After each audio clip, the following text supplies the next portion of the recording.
Hey guys, Billy Ribeiro here, the head trader at Elite Trading. I just wanted to let you guys know that I just dropped the part number 2 of our previous lesson, the best reversal candlestick patterns. And guys, I just want you to please pay attention to little details.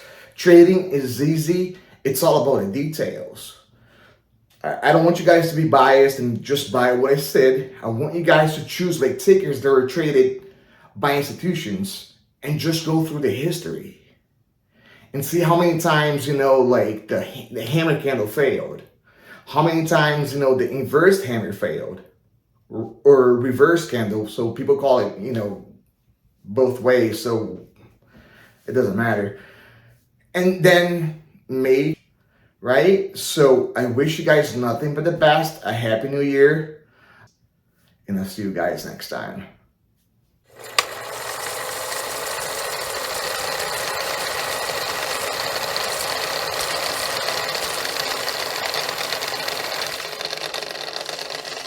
Hey guys, Billy Ribeiro here.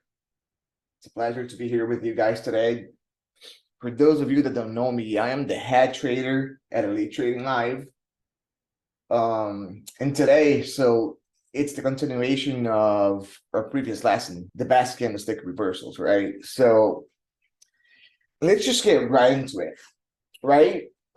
So for the hammer doji candles, right? So it was, like 5 out of 20 failed, which this would have been a 75% ring ratio. And that's just by, right, blindly, taking the pattern, blindly taking the trade, right? Not looking at anything else. So for the inverse hammer, it was 3 out of 12. It was at a 33%, 33.7, 34%, something like that, right? 3 out of 13. So it wasn't as good. And as we know, we were using the same ticker here, right? Baba.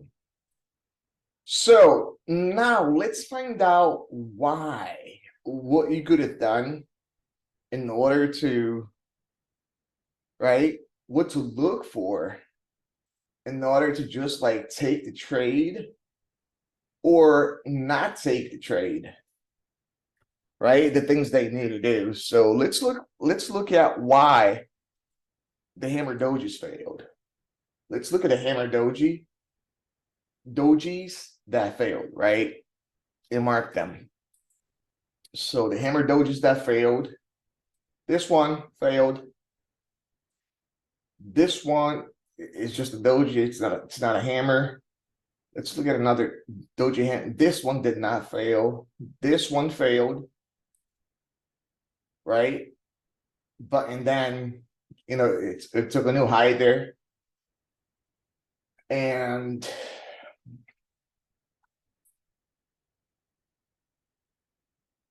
we had 5 that failed.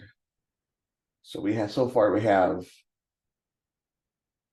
so yeah, we can. Yeah, this one did not fail, right? Because you took a trade here on hammer doji and a gap top, right? So if you knew how to get out, identify this as so the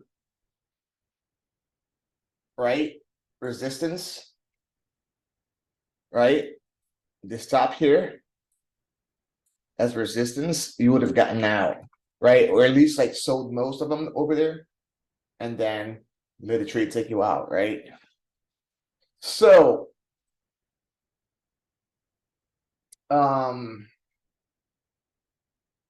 this did not fail. This here failed, the hammer doji. And so far we have, yeah, because this was a hammer doji, but this is also known as a screw bar candle, right? We'll get into like these other like setups, like you know, later. This is called a screw bar candle, which means this is a right big reversal, and you could consider this like I guess a hammer doji as well if you want to. So, okay, so right, so what is the best way to to make you take the trade and not take the trade, make the trade a winner or a loser? Let's talk about this case over here, right? So hammer doji, we had the hammer doji, and what we're gonna do is support, right? And what do we do here? So we look to our left, right? And then we're like, okay, in case this failed, where would it be a good support for this to hold? So we have this gap here that needed to be filled, right? So because remember, it's like this here has never happened, right? It's like that had never happened. So, and then also this level here as well. And then you're like, okay, there's a gap close here, 73.97 to 74.67, right? So, and then it looked to the upside. Okay, so the support is at we're talking about the entry at 76.81, or let's say because we didn't know until the end that this was a hammer doji, and he took the trade at the end of the day. Okay, this is I'm gonna do this in green. Okay, entry. Like you entered at a high of day, right? So, all right, that's the entry right there, right? And just erase this one. So that's the entry right there. So what do you do next over here? Okay, time and distance. We're gonna measure distance from this place here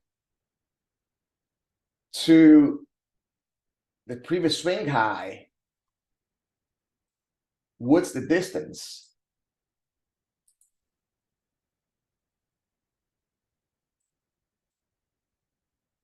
It's about $6.85, about 8%, right? So 8%, which this would have been your first target, right? 85, 81, right around there. And then, what if this trade failed? So what are you risking here? Okay, you're risking max of 6.2% or $4.75. Okay, to max, right? $4.87. So we got 487.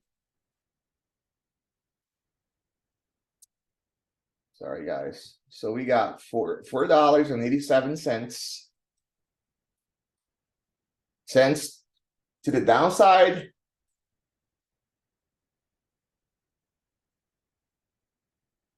And to the upside, we have, let's go back because I don't remember.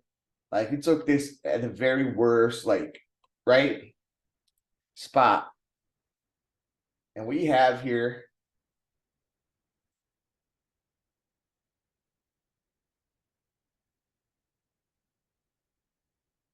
$6.79.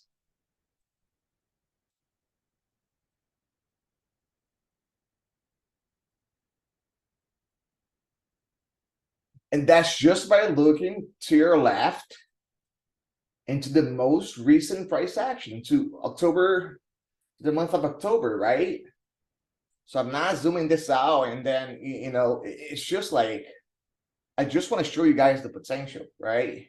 And how you okay. So even though it was like 5 reds out of 20, but if you use the proper standard risk, it would have been 20 out of 20.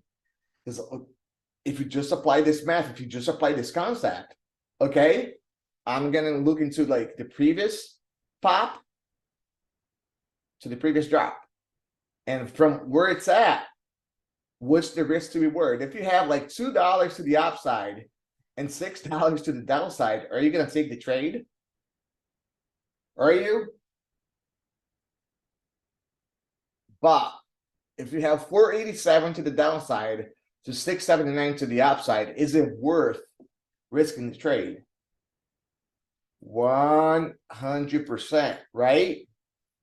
And all you need to do here is give the proper standard risk, right? So a lot of people could say, but Billy, so for equity, this is too much. Guys, not really, right? It all depends on your account size and your position size. Because I know it's much easier for options, but it's still, right, for equity, it's still pretty good because it's more than 1-1. It's 1.5 to 1 at least, right? About, yeah, at least 1.5 to 1. So this is a pretty good risk to reward here, in my opinion. So, okay, so this here instead of red would have been a green one. Now let's catch another one that, okay, another one that failed. Let's just reset the chart. I'll just give one more example, and then you guys will do the homework, okay? So, okay, clear the, that one's been pretty much clear, right? So let's look at one that failed here, big time. So this one here, right? Let's say, okay, all right, this is a sort of, this is more of a handle doji than this one. This is more of a doji to me. But let's find one that's a clear hammer doji that failed here. Okay, this one right here. Even though it failed, but it didn't fail because it gapped up, right? So this one right here is a doji. It's not a hammer doji. All right. Okay, let's just consider that. Okay, this is a hammer doji that worked. Okay, inverse hammer. You know what? Let's just, okay, if you guys are in doubt, right? Because so it's, if you guys listen to 100 different, like professional traders, some of them are gonna tell you, okay, this is a hammer doji. Some of them don't. And the way I identify them, and I see which one are better, which to me it's more like about hammer doji than not. It's just by years of looking at the chart, right? How do I do that? No indicators. You guys see? I have a free chart. I don't have like all the EMAs, like so thick, right? I can give you guys crazy examples here, but okay, there's one hammer doji that failed here. This one, boom. And then let's just go back in time here a little bit. It's just okay, because this one is right, since it's right there. So this is, we're talking about this hammer doji, right? Let's just go back to a point where we could identify it, right? Because we didn't use that one as an example because, yeah, we did. So, but this one here, like at the time, it would have been more like, okay, let's just, okay, it's this candle on 10-10. Okay, this candle would have been more like over here, right? So, yeah, this would be more like your vision, right? And then, okay, what is there to recognize? Okay, we do have a trend there. Oops. I don't like cheating. I like to get it right. As you guys can see, I'm not cheating, right? So, and we had the hammer doji. 10-10. Where are you, baby? Okay, right here. I'm gonna do this in red, right? So it's easier to, okay? And then be like, okay, the entry, which the entry would be at the top of the candle, right? I'm saying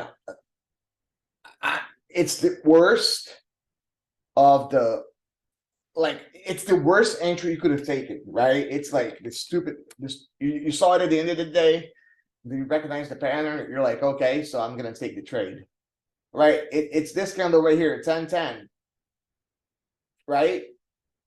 So what do I have to the upside? Where's the previous swing high? It's right at 86.13. Where's the previous swing low? Right from here. So, okay, let's just get, because we need more data, okay? The previous swing low over here, it happens to be at this level. Okay, so I'm gonna do this in green. And then, right, okay, stop out. Right, stop out.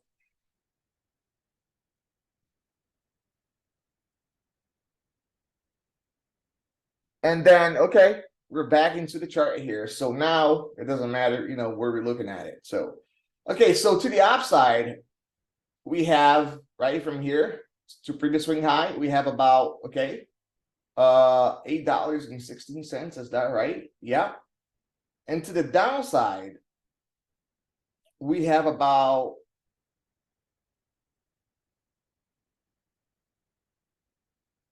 $10.77.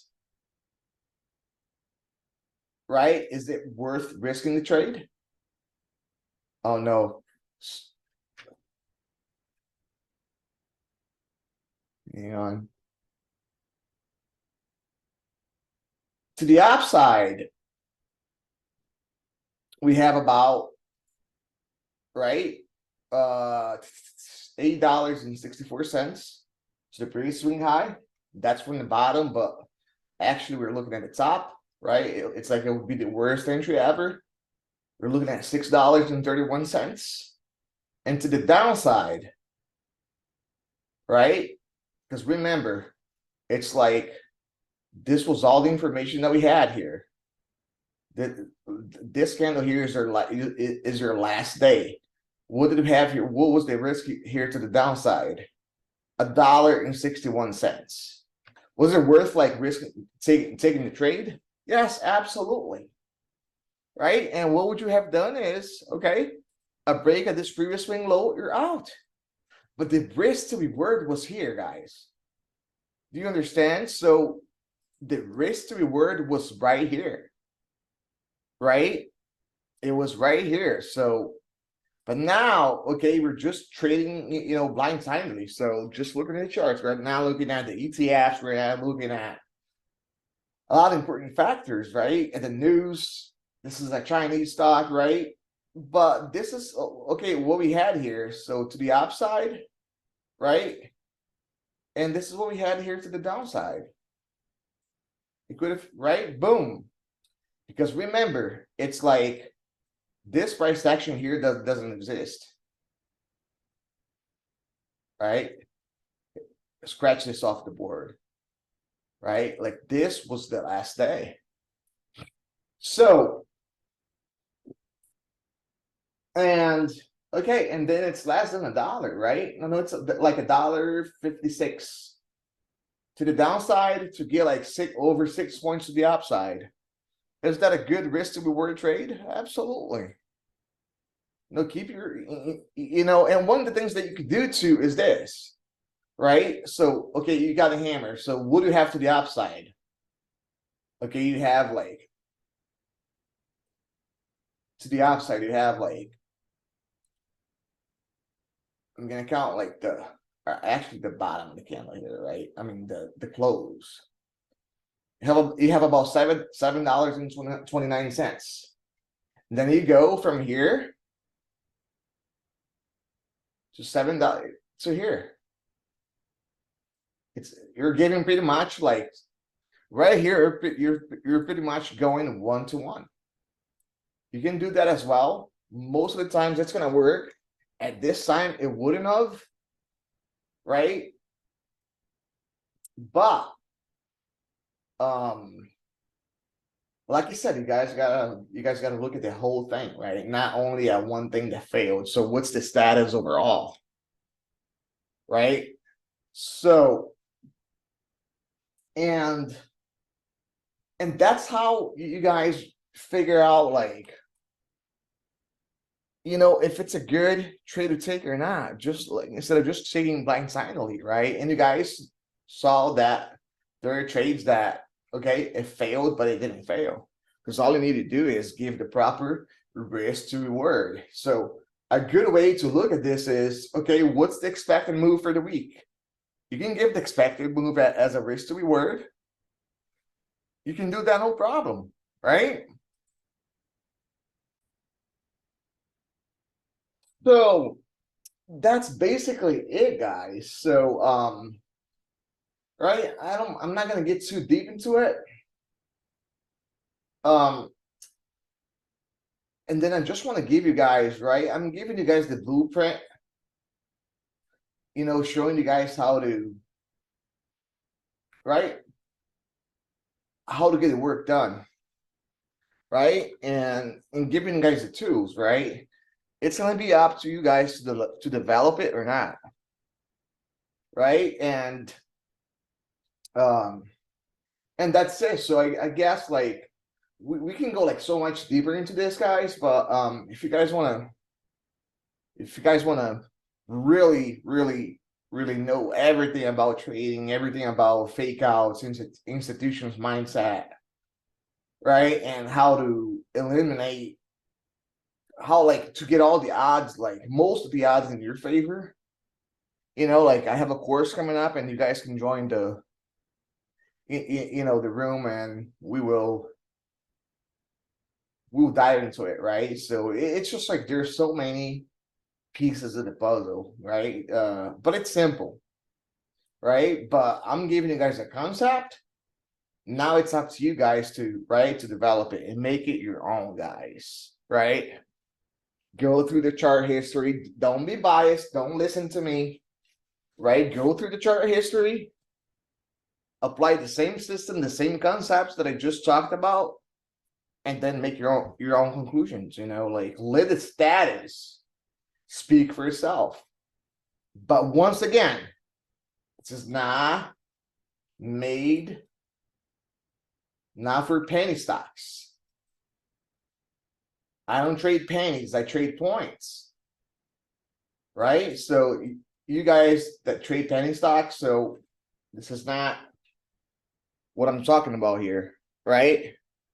For that, there's a strategy. There are strategies for that, a whole bunch of strategies that really work. So, but I'm more of an options trader than equity. So, and I stopped trading penny stocks like years ago. But guys, please, if you guys enjoyed the lesson, please just like, subscribe, share with your friends, right? Comment. Just give us, help us out. Just get the word out there. You want to help as many people as you can. And next week we have a huge announcement, right?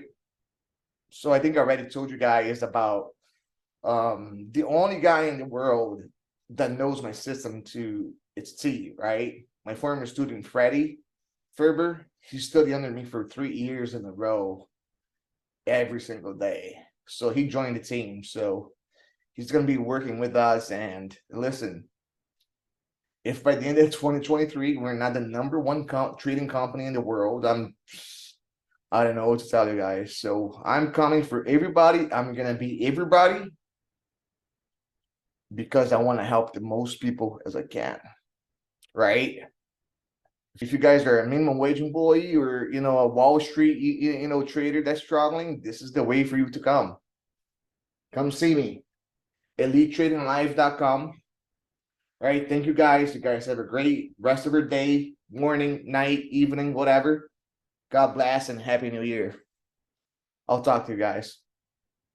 You're like a circle that floats around me, keeping me safe inside.